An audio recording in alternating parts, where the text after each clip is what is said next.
дар мавҷ барномаи иттилоотии хабар.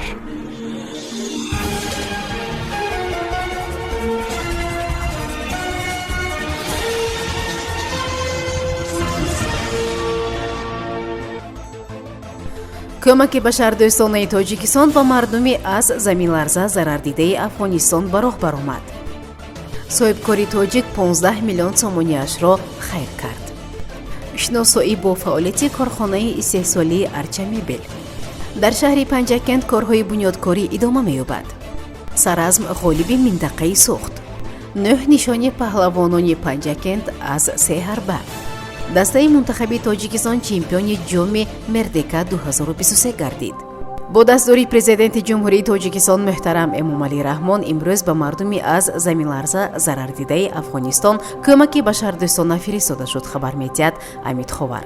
кӯмаки ба шаҳрдӯстона аз либосу пойафзори зимистона, маводи хӯрокворӣ, масолиҳи сохтмонӣ, хайма, ҷилди хобу рӯйпӯшҳои зимистона, оби нӯшокӣ ва дигар ашёи барои зиндагӣ зарурӣ иборат буда қариб 3300 тоннаро ташкил медиҳад. кӯмаки ба шаҳрдӯстона ба мардуми аз офати табиӣ зарардидаи афғонистон тавассути 130 мошини боркашонӣ ба афғонистон интиқол дода мешавад ва он намунаи олии ғамхорию дастгириҳои пайвастаи роҳбари давлат муҳтарам Эмомалӣ Раҳмон аз мардуми давлати ҳамсои Тоҷикистон ба ҳисоб меравад. ёдовар мешавем ки субҳи санаи 7 октябри соли равон дар ноҳияҳои шимолу ғарби шаҳри Ҳирот заминларза бо қувваи 6,3 дараҷа рух дод. дар натиҷа беш аз 2400 нафар ба ҳалокат расиданд. тибқи маълумоти идораи маҳаллии мубориза бо офатҳои табиӣ беш аз 600 манзили истиқоматӣ ва 13 деҳа хароб гардида, шумораи зарардидагони заминларза ба 10,000 нафар расид. баъдан дар афғонистон боз силсила заминларзаҳо ба амал омаданд ки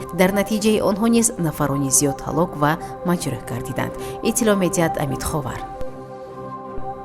соҳибкори тоҷик бо харҷи ҳудуди 15 миллион сомонӣ хобгоҳи интернати назди мактабии шаҳри Роғунро бунёд карда, бо ҳузури мақомдорон ба истифода дод. хобгоҳ барои беш аз 100 муҳассилини интернат дар шаҳри Роғун ба маблағи зиёд аз 15 миллион сомонӣ аз ҷониби соҳибкори ватани Шерзод Давлатзода сохта шуд. иттилоъ медиҳад Вазорати маориф ва илми ҷумҳурии Тоҷикистон. манбаъ афзуд ки хобгоҳ дорои 14 ҳуҷраи хоб, 2 синфхонаи дарстайёркунӣ, 1 китобхона бо толори китобхонӣ, 1 ошхона барои 60 нафар, толори варзишӣ, 4 анбор, маҷлисгоҳ бо 140 ҷои нишаст, майдончаи варзишӣ бо тамоми таҷҳизотҳояш ва дегхонаи буғӣ мебошад. вазири маориф ва илми ҷумҳурии Тоҷикистон изҳор намуд, муҳассилинро мебояд ки дар ҷавоб ба ин ғамхориҳо бо баҳои хубу аъло таҳсил намуда, дар оянда мутахассисоне варзида шаванд, то тавонанд дар рушди кишвари азизамон саҳми худро гузоранд. иттилоъ медиҳад Спутник Тоҷикистон.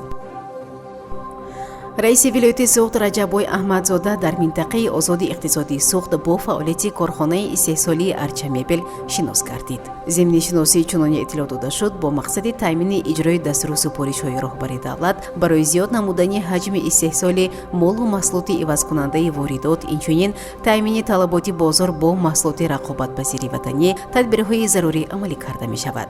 бо ташаббуси роҳбарияти ин корхона хатти нав истеҳсолӣ ташкил гардида, номгӯи маҳсулоти истеҳсолшаванда зиёд хоҳад шуд. бо фаъол гардидани хатти нав истеҳсоли 50 навъи мебел ба роҳ монда шуда, мебели дар ин корхона истеҳсолшаванда мустаҳкаму устувор ва аз ҷиҳати экологӣ безарар мебошад. дар айни замон ширкат илова бар таъмини бозори дохилӣ дар кишварҳои хориҷӣ аз ҷумла ҷумҳуриҳои Афғонистон, Қирғизистон, Қазоқистон ва шаҳри Москваи Федератсияи Россия низ нуқтаҳои фурӯши маҳсулоти худро ташкил кардааст. раиси вилояти суғд ба роҳбарияти корхона ҷиҳати пурра ба итмом расонидани корҳои васлу насби таҷҳизот тавсияҳо дода, ба фаъолияти ширкат ки тавонистааст дар бозори минтақа мавқеъ ёбад баҳои баланд дод. бахшида ба 35-мин солгарди истиқлоли давлатии ҷумҳурии Тоҷикистон дар шаҳри Панҷакент бунёди беш аз 1000 иншооти гуногун ба нақша гирифта шудааст. то имрӯз беш аз 250 иншооти таъиноти гуногун дар шаҳр бунёд ва мавриди истифода қарор гирифта, дар даҳҳо иншоот корҳо бо маром идома доранд. дар боздиди навбатӣ раиси шаҳри Панҷакент Абдухолиқ Холиқзода аз иншоотҳои ҷашнӣ нахуст аз рафти омода намудани пойгоҳи обкашии Қавола шинос шуда, ба роҳбарияти корхонаи воҳиди давлатии обтаъминкунӣ ва канализатсия ҷиҳати тибқи лоиҳа дар муҳлати муайяншуда ба истифода омода намудани он дастур дод. дар идомаи боздид аз рафти бунёди нахустин коргоҳи пойафзолдӯзии шаҳр, биноҳои баландошона бо марказҳои хидматрасонию тиҷоратии соҳибкорон дар хиёбони Рӯдакӣ, меҳмонхона дар кӯчаи Борбади Марвазӣ, бинои истиқоматӣ бо коргоҳи дӯзандагӣ дар маҳаллаи Рӯдакӣ ва бинои маъмурии Кумитаи иҷроияи шаҳрии Ҳизби халқии Демократии Тоҷикистон шинос шуда, масъулин ва бинокоронро муваззаф намуд, ки иншооти мазкурро бо намои зебо ва сифати хуб мавриди истифода қарор диҳад.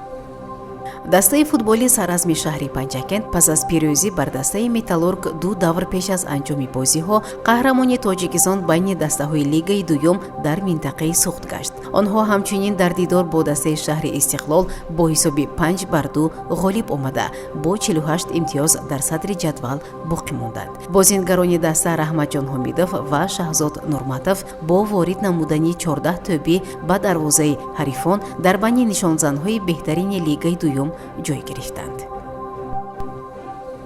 дастпарварони муассисаи давлатии мактаби варзишии шаҳри Панҷакент дар риштаи пауэрлифтинг яъне сеҳарба дар мусобиқаҳои сатҳи ҷумҳуриявӣ ва байналмилалӣ соли равон ба дастовардҳои назаррас соҳиб шуданд. Аз ҷумла 10 нафар дастпарварони мактаб дар чемпионати ҷумҳурии Тоҷикистон оид ба ин намуд байни ҷавонон, калонсолон, собиқадорони аз 40 сола боло ва бонувон, ки дар шаҳри Хуҷанд баргузор гардид, иштирок намуда соҳиби 9 нишон, 3 тоги тилло, нуқра ва биринҷӣ гардиданд.